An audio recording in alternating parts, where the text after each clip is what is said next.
मेरे प्यारे गुरुमुख बंधुओं, जैसा कि आप सब जानते हैं, किसी नदी अथवा दरिया को पार जाने के लिए नौका, केवट और अनुकूल वायु की ज़रूरत होती है। इन तीनों में से यदि किसी एक भी साधन का अभाव होता है तो व्यक्ति नदी के पार जा सकने में असमर्थ होता है।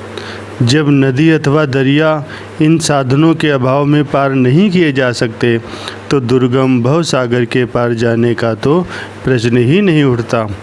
आध्यात्मिक पथ का पथिक विचार करता है कि दुष्कर भवसागर के पार कैसे जाया जाए। श्री रामचरितमानस में गोस्वामी तुलसीदास जी ने भवसागर से तरने के लिए 3 साधनों का उल्लेख किया है।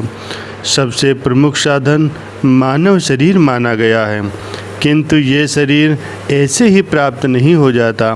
सभी शास्त्रों का मत है कि बड़े भाग्य से मनुष्य शरीर मिलता है।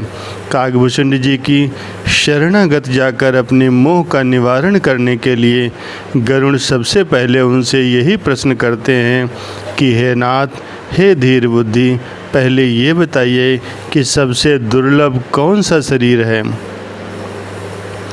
गरुड़ जी के इस प्रश्न का उत्तर देते हुए काकभूषण जी ने कहा कि मनुष्य के शरीर के समान कोई शरीर नहीं है। चर अचर सभी जीव उसकी याचना करते हैं। यह मनुष्य शरीर नरक, स्वर्ग और मोक्ष की सीढ़ी है तथा ज्ञान, वैराग्य और भक्ति को देने वाला है। नर तन सम नहीं कौनौ देहि, जीव चराचर याचत तेहि, नरक स्वर्ग अपवर्ग निशेनी, ज्ञान विराग भगति शुभ देनी। अब गंभीरतापूर्वक विचार करना चाहिए कि ऐसा दुर्लभ शरीर क्या विषय भोगों के लिए मिला है। जहाँ तक भोगों की बात है तो वे अंत में दुखदायी ही होते हैं। जो लोग मनुष्य शरीर पाकर विषयों में लिप्त रहते हैं वे अज्ञानी हैं। पारस मणि के बदले यदि कोई घुंघची लेना चाहे तो क्या लाभप्रद उसे कहा जाएगा, और उसे बुद्धिमान भी नहीं कहा जा सकता। नर तन पाई विषय मन देहि, पलटि सुधाते शठ विष लेहि, ताहि कबूँ फल कहै न कोई, गुंजाग्रह परस मन खोई। अतः ये स्पष्ट है कि इस शरीर के प्राप्त होने का फल विषय भोग नहीं है। ये तो साधन का धाम और मोक्ष का द्वार है तथा भवसागर से पार उतारने वाला जहाज है। अब प्रश्न उठता है कि ऐसे दुर्लभ शरीर रूपी जहाज को प्राप्त करके हम भवसागर को प्राप्त कर सकेंगे। उत्तर मिलता है नहीं, केवल हम जहाज हमें पार नहीं ले जा सकता। जहाज को दिशा देने वाला केवट अथवा मल्लाह जब तक कर्णधार नहीं बनेगा तब तक हम सागर से पार नहीं जा सकते, और पूर्ण सद्गुरु ही इस मजबूत जहाज के कर्णधार बन सकते हैं। पूर्ण सद्गुरु ही उचित दिशा की ओर ले जा सकते हैं। वे कृपा के समुद्र और नर रूप में हरि हैं। इसी कारण वे जिज्ञासु के सच्चे पथ प्रदर्शक बन सकते हैं। संत सद्गुरु के वचन महामोह रूपी घने अंधकार को नाश करने के लिए सूर्य किरणों के समूह के समान हैं। सैकड़ों चंद्रमा और हजारों सूरज के होते हुए भी गुरु के बिना घोर अंधकार है।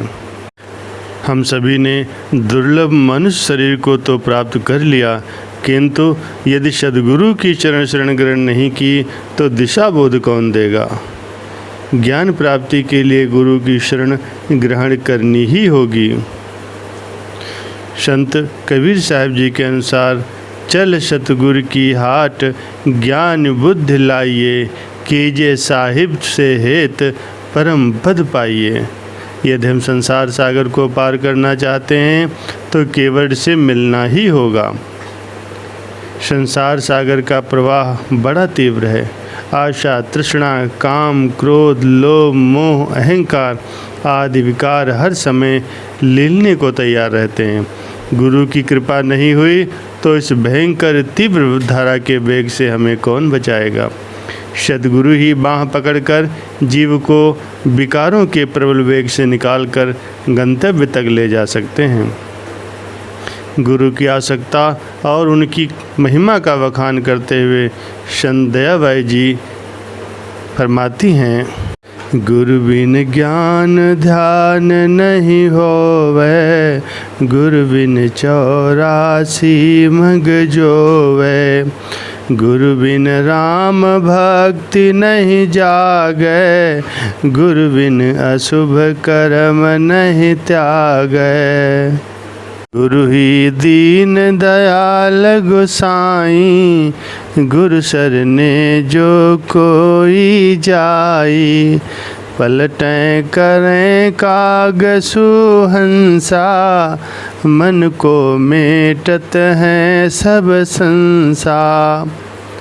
अतः अध्यात्म के पथ पर चलने वाले साधक को चाहिए कि गुरु को आशीष निश ध्यान जो करिए, विधिवत सेवा में अनुसरिए, तन मन शु आज्ञा में रहिए, गुरु आज्ञा बिन कछु न करिए। इस प्रकार भव सागर से तरने के लिए 3 साधनों में से 2 शरीर रूपी जहाज और सतगुरु रूपी कर्णधार अथवा केवट का हमने संक्षिप्त परिचय प्राप्त कर लिया। लेकिन अब हमारे पास जहाज भी है, केवट भी है, लेकिन जहाज को उचित दिशा देने की ओर हम बेखटके बढ़ सकें, इसके लिए हमें अनुकूल वायु की आवश्यकता होती है। संतों और शास्त्रों के अनुसार भगवत कृपा ही वह अनुकूल वायु है। संत तुलसीदास जी महाराज फरमाते हैं कि नर तन भव वारिधि कहु बेरो, सम्मुख मरुत अनुग्रह मेरो, कर्णधार सद्गुरु दृढ़ नावा, दुर्लभ साज सुलभ करि पावा। वस्तुतः भगवत कृपा से ही जो सच्चे संतों के संयोग से होता है, बिनु हरि कृपा मिलहि नहीं संता। प्रभु की कृपा से ही मन सत्संगत में लगता है और सत्संग से ही हरि कथा रुचित लगने लगती है। संतों के संग से ही ईश्वर भक्ति सुलभ होती है।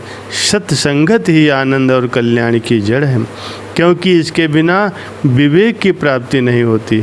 प्रभु कृपा रूपी अनुकूल वायु दुर्गम मार्ग के सारे विघ्नों को नष्ट कर देती है। अतः स्पष्ट है कि जीवन में संतों का संग, गुरु की चरण शरण और उनका सानिध्य, नाम स्मरण में रुचि होना, मन के सद्भावों का उदय होना, ज्ञान और वैराग्य आदि की प्राप्ति ही अनुकूल वायु है, जिसके प्राप्त होने पर हम अत्यंत तीव्र गति से अपने गंतव्य की ओर बढ़ सकते हैं। वह मनुष्य अत्यंत सौभाग्यशाली हैं जिन्हें मानव स्वरूपी जहाज, पूर्ण गुरु रूपी केवट और भगवत कृपा रूपी अनुकूल वायु प्राप्त हो गई है। इन्हें पाकर भी जो मनुष्य भव सागर से तरने का प्रयास नहीं करता, वह आत्महंता कहलाता है। कहते हैं कि जो न तरे भव सागर, नर समास अस पाए, सुकृत निंदक मंद मति, आत्महन गति जाए। अर्थात जो मनुष्य ऐसे साधन पाकर भी भव सागर से न तरें, वह कृतघ्न और मंद बुद्धि हैं और आत्महत्या करने वाले की गति को प्राप्त करते हैं। अतः हम सब समय रहते ही समझ जाएं कि प्रभु की हम पर अपार कृपा है। मनुष्य जीवन के साथ साथ परम पूर्ण श्री सद्गुरुदेव महाराज जी की चरण शरण भी हमें प्राप्त है।